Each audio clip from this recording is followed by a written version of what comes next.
If the local leaders, the city council people, members, and the mayor or the county commission, if they vote on that, then they're voting on what the people of that region or the people of that county want. And I think it's very important to ensure that the state stays within its boundaries, just as so many people wish that the federal government stays within its boundaries. So I think that on the local level, I think that whatever the citizens want at that particular level, I think that they should have an opportunity to have what they want, as long as it does not violate any law. So I think it's left up to the local level. If your local representatives decide to vote it in, then those are the obvious wishes of the people at the local level.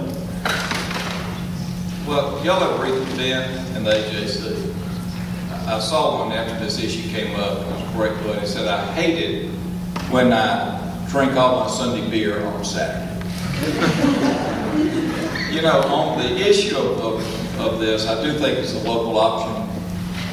If legislation was granted that the local community could vote that in, which they don't have the authority to now, I would sign the bill to give local control to that.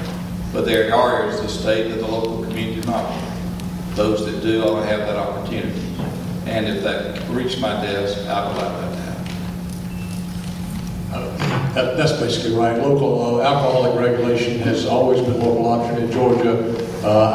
If a bill came to me that authorized Sunday sales on as a matter of local option, I would certainly sign it. We already have that in Atlanta, for example, and I think maybe Savannah may have Sunday sales in certain isolated locations. So there certainly is precedent for it in Georgia, and I would certainly sign it. My name is Dustin. I'm an MPA student here. I've been following the race pretty closely, and last I heard there were 5 candidates for governor, and I only see 3 of y'all here. So I can't ask you why Mr. Barnes and Mr. Baker aren't here, but what I can ask you is why was it important for you to be here among the citizens and the voters of the state? Two reasons. 2 reasons. One is I want your vote.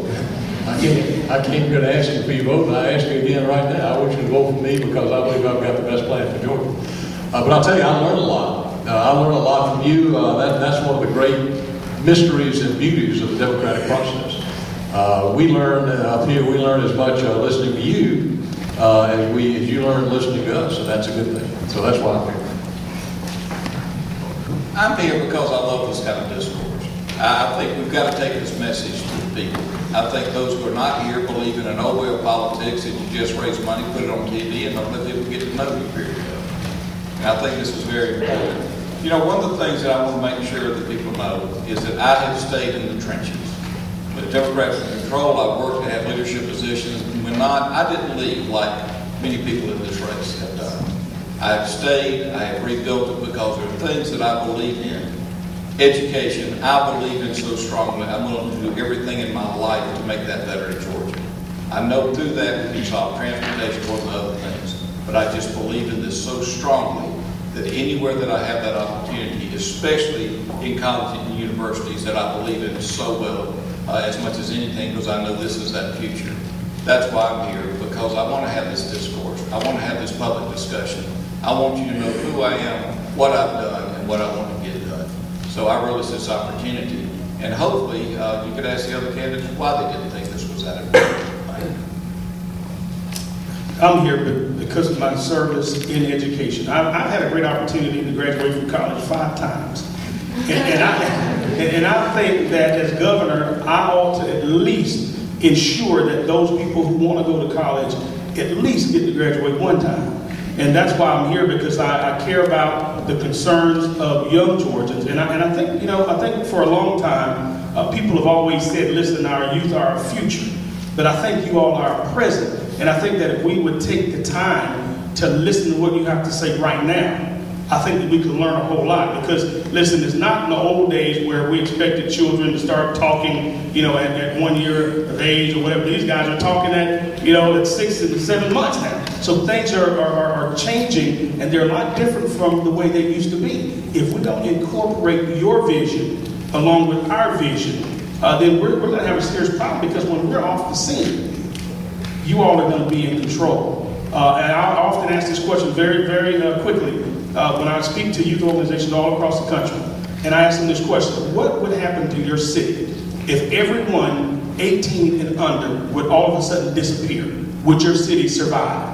And majority of the answers are no. And I said, why? Because we have not spent the time that we need to spend with our youth and our communities in ensuring that they are prepared to take the reins of leadership for this state, for this country, for this world. I'm here because I care about the future of Georgia. I care about the future of our United States of America. And I care about the future of our world.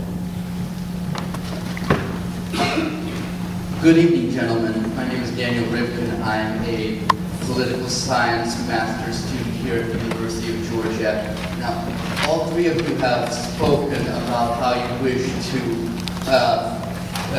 pour more funding into education by cracking down on businesses not paying their taxes. Now, even granting for argument's sake that you can improve education simply by throwing tax money in it, at it, if you take money from our businesses to do it, who will be left to hire us, and with what money, once we have graduated with our supposedly improved education? Well, I think the first step is not really taking money from the businesses that they generated as a profit, but taking money that is required by law in the form of taxes that they must pay anyway. And I think that's what the gentlemen have talked about here with the revenue department, and ensuring that people pay their fair share.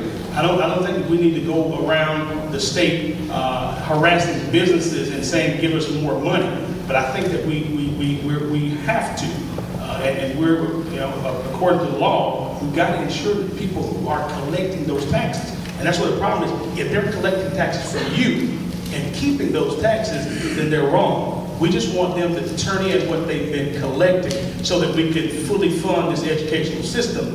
And I think that, you know, I think that's going to help the whole state. And I think it's going to help the businesses more than anything, because they're going to get qualified people who are graduating from college. They're going to get qualified people, even the ones who are in high school, who are working, people who are responsible, working for that particular business. Let me make clear what the point of sales does. What I'm talking about is people who do not have a sales tax certificate and are cheating the system. When it shows that 25% didn't have a sales tax certificate, they are still collecting the sales tax from you and me. When we buy a Coca-Cola or a pack of crackers at the store, you pay sales tax. One or two things happen. Either they send it into the state and then it distributes back to the local government, or they keep it. Most honest businesses are sending it in. The revenue department is so poorly run right now that they can't tell you who is and who isn't doing that properly. But we have found, because they are so poorly run and managed, that as Hall County showed, 25% of businesses do not have a sales tax certificate.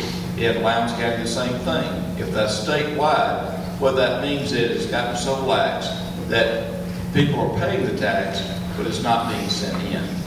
And it's the cheaters we want to get after, and that number is big. In Alabama, they put in and just moved the collection to the local level entirely.